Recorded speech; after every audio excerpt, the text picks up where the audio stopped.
Deməli 1586-cı ildə 9-cu ildə Osmanlı Azərbaycan böyük hissəsində keçirdilər, tutdular. Yeni təkərdən çıxartıb cümlə belə də keçirilir.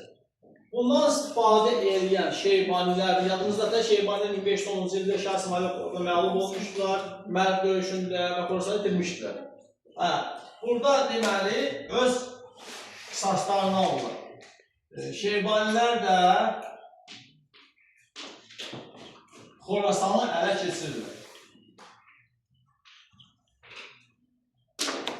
Dövlətin qərb hissəsi, qərb hissəsinin böyük hissəsi qərbin Osmanlılardan da, şərqdən də, Xorasan Şeybanilərindən də dövlətin varlığı üçün təhlükə yaranıb, aydınlıqda sanağıdır. Varlığı üçün təhlükə yaranıb, belə bir şəraitdə 1587-ci ildə saray çevrilişi baş verir Sərdərdə.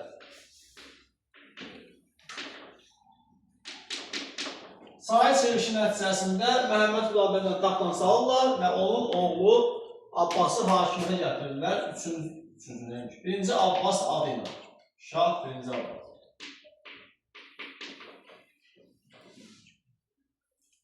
1587-1629-cu illərdə hakimiyyətdə olur. Şah Abbas hakimiyyətə gələndə belə baxır, boylanır ki, yəni Osmanlılar böyük hissəni işğal ediblər, dövlətin böyük ərazisini işğal ediblər, ərazinin böyük hissəsini işğal ediblər. Əslində müharibə aparmaq lazımdır ki, onu qaytarasan, düzdürmü? Amma gəlib bu hissəyə baxır, Şah Abbas görür ki, yəni bu cür vəziyyətlə ölkələr öz başınalır, xəzinə boş, sonra mərkəzi hakimiyyət zəifliyib, belə bir şəraitdə heç bir torpaq qaytarmaq mümkün deyil. Hətta daha çoxunu itirmək daha real görsənir. Ona görə nə edir? Osmanlı 1590-cı ildə Osmanlılarla birinci İstanbul müqaviləsini bağlayır.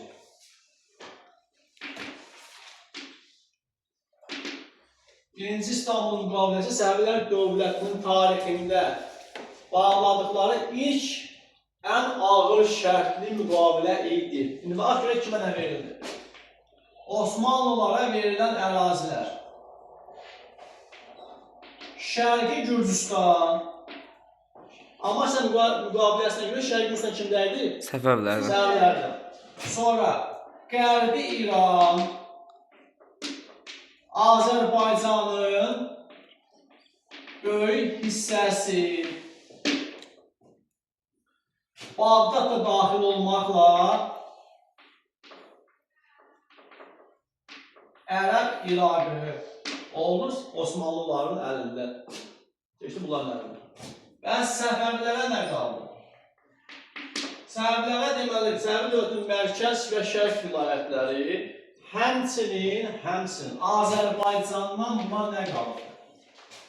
Yəni, yazacağımız məsələ, deyəcəyimiz məsələ Azərbaycan hissədən qalanlardır, ha. Lənkəran, Ərdəbil, Xalxal, özüm alt-altı yazacağım ki, yaxşı əzbərləyə biləsiniz. Sonra Qaradağ, Zəncan və sonda Qəzvin. Bu, Səfəvi dövləti bundan ibarət deyil, ha. Yalnız bu torpaqlar, alt torpaq deyil. Azərbaycan hissədən qalan torpaqlar bu altısıdır. İranın mərkəzi də bunlardadır, İranın şərqi də bunlardadır. Bildiniz? Və belə elə bu müqavilə bağlandı. İlk ən ağır şərqli müqavilədir kim üçün? Səfəvilər üçün.